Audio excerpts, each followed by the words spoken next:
Okay. Okay, we left off on Amid Beis. Lamed Hey Amid Beis.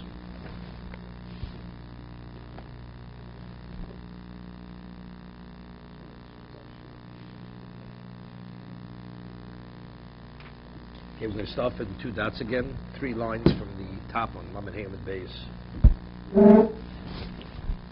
The Mishnah tells us that regarding lavim, we don't differentiate between a man and a woman. But when it comes to baltakif and baltashchis, rounding off one's sideburns, or shaving and destroying the hair from its root, a woman, which is a lav, which is a negative commandment, a woman is not bound by this. She's permitted. But the Mishnah says if a woman is a bas kohen, she's daughter of a kohen, she's permitted to contaminate to the dead. Say to the kohanim who are b'nei Aaron, v'lo b'nos Aaron. And what does the pasuk say immediately? Nefesh lo yitamei b'amov. A person is not permitted to contaminate b'amov, meaning if the corpse is not a mes mitzvah, there are others to attend to the burial needs of the mes. A kohen is not permitted to contaminate b'amov, but it says b'nei Aaron lo yitam nefesh lo yitam b'amov. So b'nei Aaron v'lo b'nos Aaron. So that's explicit. If explicit exclusion, women, although she's a bas kohen, she's not bound by the provision of contamination. See?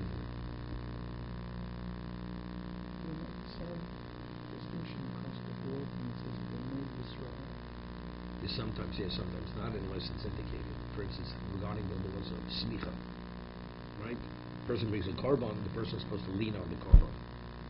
So the Gemara says that it says B'nai Yisrael, so from there the inference is B'nai Yisrael v'lo b'nos Yisrael. But even though we have many other things, this is B'nai Yisrael, and women are included.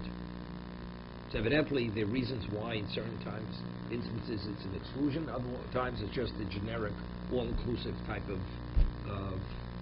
title. Ela baltakif u'baltashchis menova. Mishnah says nobody argues. Baltakif, rounding off one's sideburns and destroying the corners of one's face, meaning cutting the hair at the root. Menova, and how do we know a woman is exempt? Tichsiv. Because the Torah tells us, Lo Sakifu, this pasuk is also written, this pasuk by the Kohen in Emor. Lo Sakifu pas roshchem, Lo Sashkis es pasuk onecho. You shouldn't round off the corner of your head, and don't destroy the corner of your beard. Zekonecho. Okay? Kol sheyeshno bashchoso, yeshno bakofo. Whoever has relevance to destroying the corner of their beard is bound that they're not permitted to round off the corners of their head. Since women have no relevance to destroying the corners of their face, of their beard, because a woman doesn't have facial hair, lestu bakofo, because one is contingent on the other. If you're included within one, you're included within the other. But if you have no relevance to the other, then you have no relevance to the first thing which the Pasuk is speaking about. Gemara says, the Gemara is making a statement. A woman has no relevance to the provision of destroying the corners of one's beard.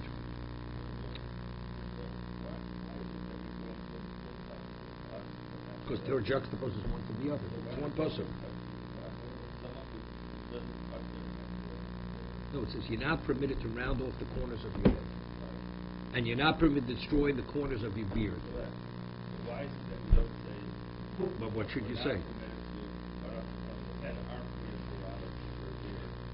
No, but who's not permitted to round off the corners of the head? Everybody's not permitted. You start from there, right? It includes everybody. It's only what it concludes with, right? If the Torah says lo sakim pas roshchem, no one's permitted to round off the corners. That means man and woman. So then it says afterwards, but you should not destroy the corners of your beard. So we're linking one to it. What's the linkage? Each one's independent of the other. Man and woman are not permitted to round off the corners of their head. right? And you're not permitted to destroy the corners of your beard, which has no relevance to the woman. But there is a linkage between the two. What's the linkage? It's evident that the linkage is that the one who has no relevance to the destroying the corners of the beard has no relevance to cutting off. So we're assuming right now that there's no relation to the beard of the woman. Well, the Gemara's going to ask, how do you know a woman has no relevance to this? That's the Gemara's question now. How do we know that a woman is not included within the provision of destroying the corners of a beard?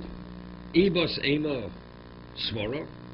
Either it's just plain logic. The Luis Nu Zoka, a woman doesn't have a beard, right? A woman don't only have facial hair. If a woman does, it's an abnormality. Ibos ema kro, or it's based on a pasuk. Dom, what? Well, the Gemara is going to discuss this in a moment. The plural versus the singular. That's the next Ibos ema. Ibos ema kro, dom akro los sekim for pas roshchem. First, there speaks in the plural. Right? That's in the singular. Do not destroy the corner of your beard. We see the Torah alters the way it expresses it. It speaks.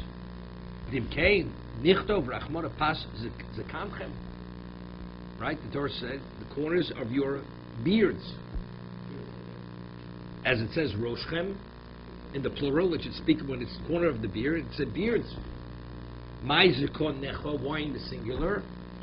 Zikon necho v'lo skanishcho. It's your beard, but even if the woman should have facial hair, there's no provision for her to destroy the corner of her beard. So therefore, since the woman is excluded from the conclusion of the pasuk regarding destroying the corner of her beard, so therefore although she has relevance to cutting off the corners of her, rounding off the corners of her head, but the only one who's included the first provision, if you include the second provision. So she's excluded from the second provision. Even if she should have facial hair, there's no provision for destroying the corners of her beard.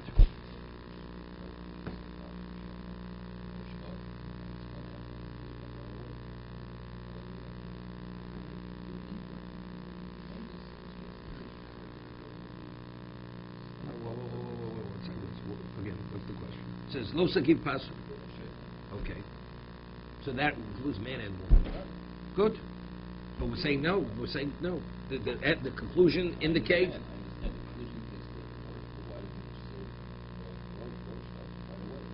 No. Because from the change of language or of context, it's an indication. Otherwise, some of the Torah speaks in the singular. Lo sakiv pas roshcha.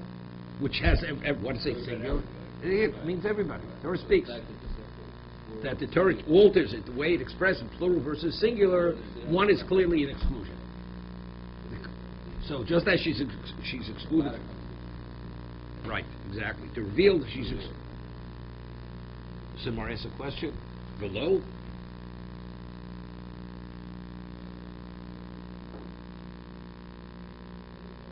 I mentioned yesterday that now, how do we know that an Eved, Kanani slave, is Chayv Mitzvahs Kisha? Is obligated, is bound by all the laws that a woman's bound to keep. For instance, a woman, we said his example such as Eved Kanani, although he's bound by mitzvos, right? He's like a semi-Jew. Mitzvahs he's not bound to keep. He's not bound to keep. So now the question is, what about lo sakifu pas roshchem lo sashlis pakasu v'necho, rounding off his sideburns or his destroying the corners of his face? Right? The woman's not obligated. So most Rishonim say that just as a woman, if the basis for his obligation is rooted, and we're comparing him to the woman, there's no source. So most Rishonim say he's not. An Eved Kanani is permitted to cut off his sideburns and to use a razor to destroy the hair from its root on the face. The Rambam is no get is lolo, cause of law. Yeah, lolo meisha. This is Gzer Shabbat. So the Rambam says an Eved Kanani is not permitted to cut off his sideburns, and he's not permitted to destroy the corners of his face. So they ask on the Rambam. Rambam says, no, it's a hekish. It should be no different, right? If the source is the woman, and the woman is not bound, so why is he bound, right? So now the question is, why is a woman not permitted to destroy the corner of her face? What's the reason? No. Even if she has facial hair. Now, is it when it says zakonecho? No. Okay. It says zakonecho lo zakanishtacho. Is the pshat that her beard is called a beard, except she's excluded? If a beard is called a beard, and she's excluded, so the beard of the Eved Kanani is a beard. He's a man. It's a beard. He should also be excluded. But if the Torah is saying no, the reason why she's not bound by this prohibition is the Torah says because the facial hair of a woman is not called a beard. That's the reason why. That's what the Xer Sakosim is. Facial hair of a woman, because it's an abnormality, that's not called a beard. But if you would have a beard, so a man who has a beard, it's natural, therefore he's bound by the prohibition. The only reason why the woman is excluded is because she doesn't have it, because her facial hair is not called beard. But anybody who has a beard, the Torah is saying, as a Jew, they are bound. I mean, you still could say, no, that was just my will. Same thing. If the source is the woman, but again, but why does the Torah exclude the woman? Because it's not called a beard. It's not. If you would say facially, it's called a beard. It's a man's beard, not a woman's beard. But it's called a beard, right? So if that's the case, then definitely an Eved Kanani would be permitted to use a razor to shave his face, to shave the corners of his beard. Definitely. But if you say it's not because a woman, although she has a beard, she's permitted. It's because a woman doesn't have a beard. But if a woman theoretically would have a beard, she'd be bound the same way. So therefore, the Eved Kanani, who's a male, where it's normal, it's natural for him to have a beard, therefore he's bound by the prohibition. That's how they want to explain the Rambam. This is the way the Chazon Ish explains the Rambam. Somebody has a question? But what's alert in the Rambam is the change from the plural to the singular?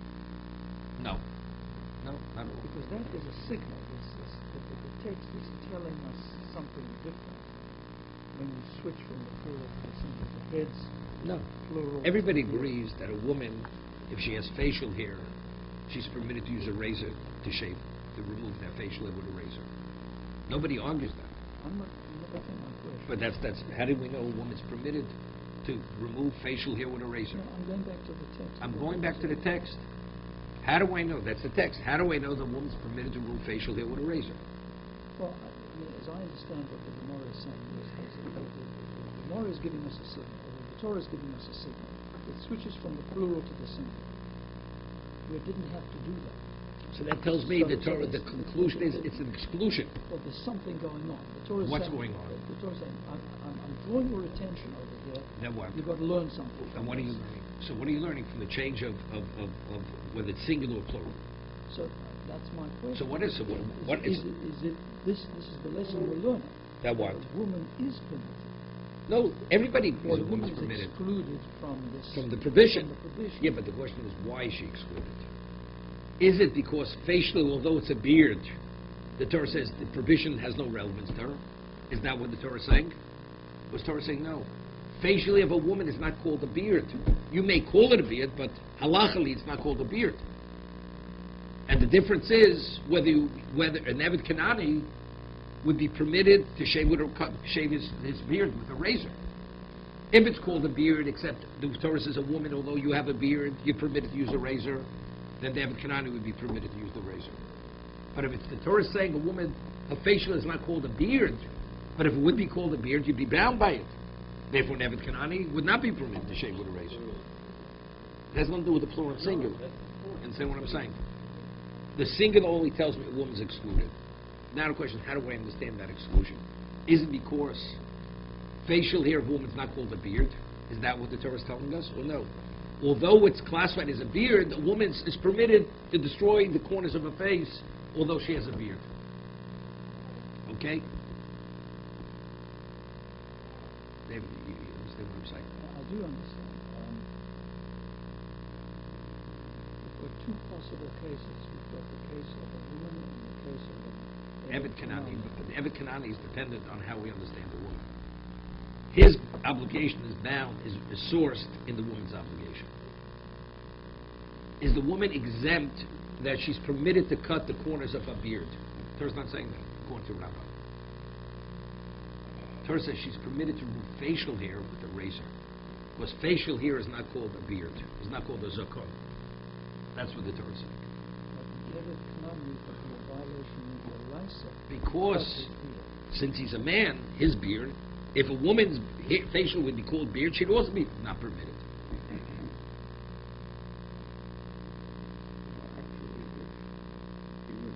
Let's say it was a common knowledge that the woman would facial hair. Let's say a woman normally would have facial hair. So it says And the Torah says zakonecho, with the change from the plural to the singular. And clear, the Torah is saying that the provision of shaving one's beard has no relevance to a woman. Then there's no question. Evet Kana definitely would not be bound. Would be permitted to use a razor. Okay? Somewhere asks below, for Tanya.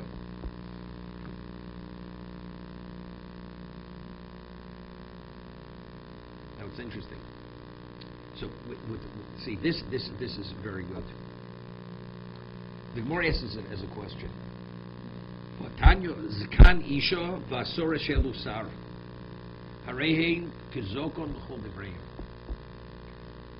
We learned the brisa that the beard of a woman or a soris, usually soris is explained normally like a eunuch, but it's a male where he's beyond 35, he has no facial hair, and after 35 he grows facial hair. So that means the majority of the years he lived, he did not develop into an adult, and then he has facial hair. It has to be the majority of his life, after 70. After 70 years, so more than 50% of his life. That's called Rov Shanav. So if they develop facial hair after that, we classify that hair, facial hair, as zakon. So what is indicated there seemingly? My lav lashchosa. Why are we classifying it as a zakon? Regarding you're not permitted to destroy it. See, it's not called facial hair, it's called zokon. It's called a beard. Omar Abaye. Right? It's provision. Right? So if that's not permitted, so then we're back to how do we know that you're permitted to round, that a woman's permitted to round off the corners of her head? Right? No, we're not. No. It's quoting a brisa. It's a zakan isha vasoris, two separate cases. A woman has a beard, or a soris has a beard. Right? It says both of them, the facial hair is classified as zokon, as a beard. So the Gemara says, in what regard, in what context? What relevance does it have? We're calling it a zokon. Right? Yes. No. That's those are the words of the brisa. The facial hair is called zokon. So you see, the facial hair is called zokon. So regarding what? My love, so the was assuming lashchos. Otherwise, what relevance does it have anything else? Right? I mean, so you have to reconcile the Mishnah. You understand? No. See, it's not. No. See, it's an unusual way to ask a question. The Mishnah is a Tana. The Brisa is a Tana. The Mishnah says explicitly that a woman is not bound by hakofas harosh and hashkos hazokav. She's permitted to round off her sideburns and use a razor. Okay, that's what it says in the Mishnah. It says in the Brisa that the facial hair of a woman is considered a zokon. So therefore what? Therefore it should not be permitted. Okay. So you understand? So maybe they're arguing this point. No, forget it. It's contradicting. The Gemara says it's contradicting the Mishnah. It says the Gemara presumes. What does it mean? It's a beard l'chol devreim. Evidently regarding hashkosa, the provision that you're not permitted to use a razor to destroy the root of the hair with a straight blade. Right? That's the. I thought maybe this is coming to say that if she grows hair, it is a beard. It's a beard. It's not no, and therefore, wait. And therefore, what is it? Therefore, she's in violation of destroying the corner of her face. Well, it doesn't say that. What is lashchosa? What does it mean, lashchosa? Lashchosa means it's considered there's a provision she's not permitted to destroy the corner of her face. No, good, whatever it is. No, but it's a funny type of question. See, if an Amora would say, but we have a brisa. So the brisa indicates not like you were saying, not like you were explaining, but the Mishnah says explicitly, although we equate a man to a woman in regard to all lavim, we have these lavim, a woman, we make a differentiation between a man and a woman. But how could you say that? There's a brisa. So right now, what the Gemara is trying to do, the way it's asking the question, it's not such a difficult question. They're arguing. But so they're arguing. We rule like a Mishnah without ruling like a brisa. So what's the question? Rebbe chose, because he included the Mishnah, so that means he excluded that possibility. They're arguing. Do you focus on the change of plural versus singular, or don't you focus on it? It's not a contradiction. They could be arguing. It's not a contradiction. They could be arguing. No. It's machlokes tanoim. Whenever you have a machlokes tanoim, you have to resolve it. We always rule like a Mishnah. Whenever you have find a brisa which is contrary to a Mishnah, you rule like the Mishnah.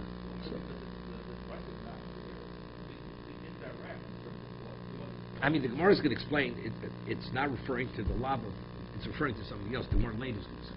It's referring to something totally unrelated to this. If we were to go down this path and say that a woman is included in the prohibition, then you have to go back to the Torah text and give another explanation So good.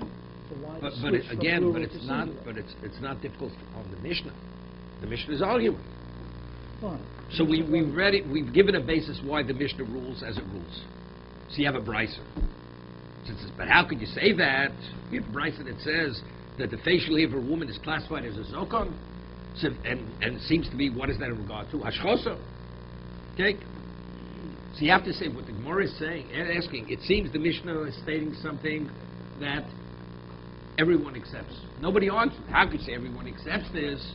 We see a brisa that doesn't accept this. Because otherwise, in what context are we speaking about that the beard of a woman is a beard? Well, didn't want to say we're going to apply it to something else. Let's say a nega. Right?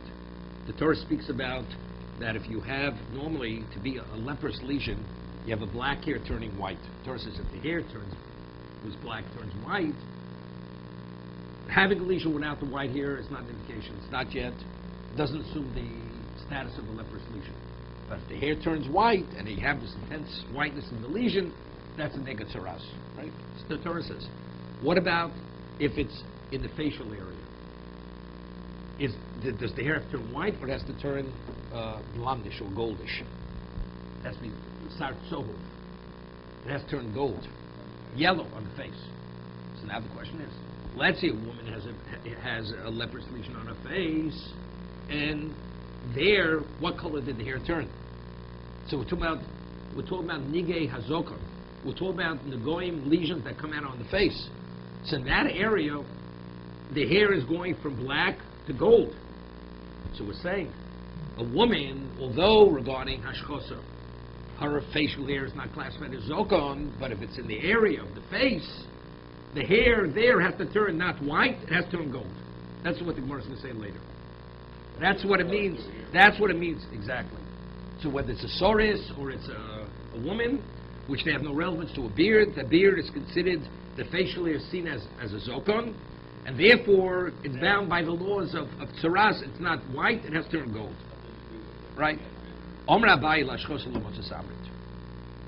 says it is impossible to understand this brisa within the context that there's a provision for a woman to destroy the corner of her face.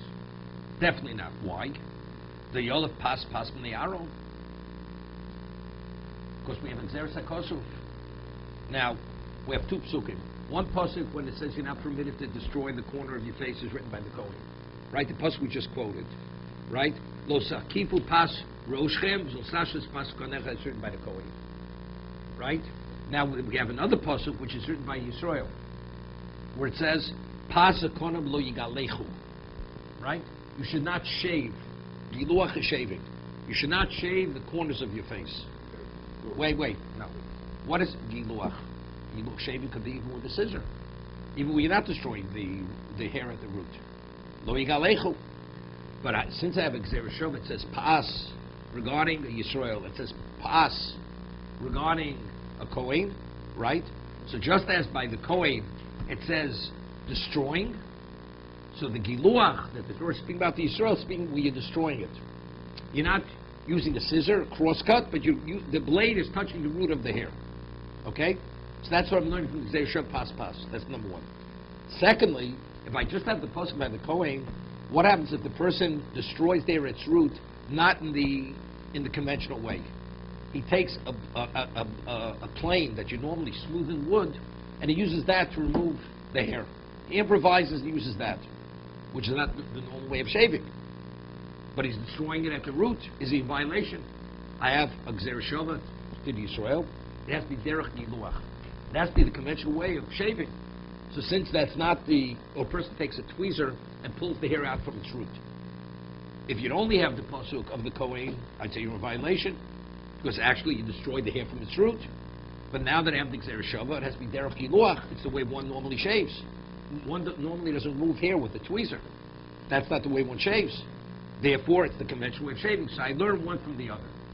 So we're saying that since I have an explicit exclusion by the Kohen, it says B'nei Aaron to B'nos Aaron, and everything that follows. Just as in regard to contamination, a woman is permitted to contaminate herself. So when the Torah is rounding off the sideburns and destroying the corner of the face, the woman's also excluded. So I apply that peyo. I apply this to what? Even to the Yisrael. Malal noshim p'turas, afkan noshim p'turas. Right? So therefore, it's impossible to say that a woman is in violation if she should destroy the corner of her face, because we have the exclusion, b'nei Aaron v'lo b'nos Aaron. V'yisvilon kikosim b'nei Aaron akul inyana ksiv. Now he has a problem. He says, the Torah says multiple things. It says, Emerald b'nei Aaron lenefesh lo yitam abamov. Right? So it says, then it continues. Maybe the Torah is saying, maybe it's only so when it says we exclude the woman, is it from everything that's written in that subject, in that whole parsha? So we have a problem. So if that's the case, why does it have to tell us by Yisrael that he's not permitted to destroy the corner of his face? Right? We have a kal v'chomer. The Torah should just state what it says in Nemor, and I'll learn a kal v'chomer from b'nei Aaron v'lo b'nos Aaron. We'll see. Nishte kromine, taste kal v'chomer. Why does there have to say anything in regard to a Yisrael not destroying the corners of his face? The Torah, I have a kal v'chomer. What would the kal v'chomer? Adamino. Uma kohanim shiribu b'herakosim mitzvah shiseris. B'nei Aaron v'lo b'nos Aaron. Yisrael lo kolshkein. Right? If regarding, we're saying only the men are obligated, not the women. Correct? B'nei Aaron v'lo b'nos Aaron. So Yisrael lo kolshkein. A Kohen where the Torah imposes extra mitzvahs, and despite the Kohen being special, the Torah excludes the woman. So B'nai Yisrael, which have no additional mitzvahs, definitely the woman's excluded. So what do I have? What do I have? The exclusion for the woman.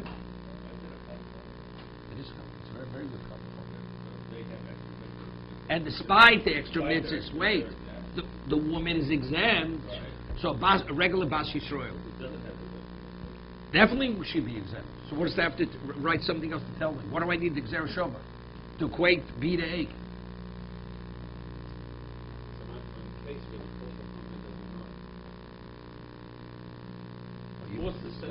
You find the case. You find the case. You find the case. You find a fallacy in the Kal V'chomer. There is no. No, that's Einon Shemin Adin. No. That's Einon Shemin Adin. That's for punishment. We're talking about here the prohibition.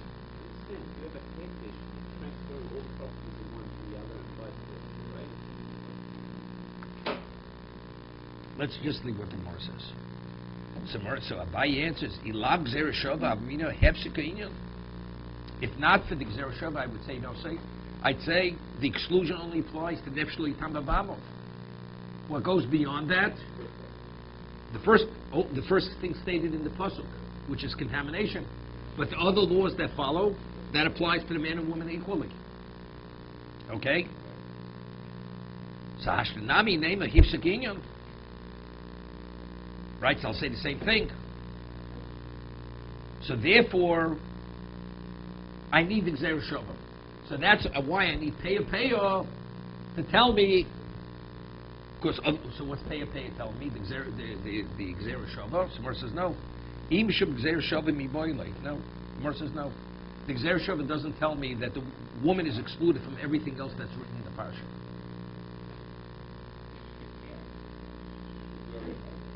No.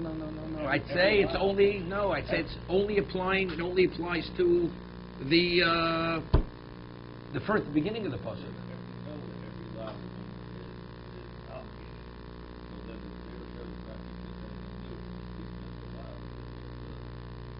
Again, the question is, why do I need a Gzera Shava? I have an exclusion in regard to my B'nei Aaron v'Bnos Aaron. How could we say that a woman is in violation if she destroys the corner of her face? It says B'nei Aaron v'Bnos Aaron. So you'd say, no, maybe that only applies, we're excluding the woman, that's only from the provision of contamination. But whatever else is written in the parsha, we don't differentiate between the man and the woman. Right? Right? So therefore, you need the Gzera Shava to tell me that B is like A. Let's go a little further. We'll just have a minute. We'll continue tomorrow. So Gemara says, "Ilav Gzera Shava abamina hifsek v'hashtan nami name a hifsek inyan v'im yishum Gzera Shava." So what does the Gzera Shava tell me? So therefore, the Gzera Shava tells me what? Let's just do Rashi on this. One moment.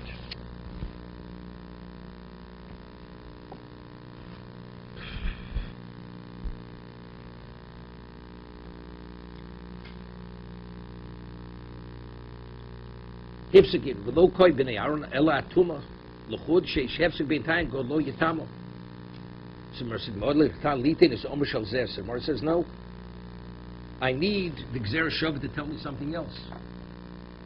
Right? I'll tell you factually, women are bound. Women are bound. They're not permitted to destroy the corners of their face. Okay? They're not permitted. So what's the Gzera Shava? It says regarding Yisrael, he's not permitted to shave the corners of his face. The word legilim means shave. Maybe if he shaves even with a scissor, we have the cross cut, maybe even there he's in violation. Talmud loma lo sashchis. The Torah says regarding the Kohen, it says you should not destroy the corners of his face.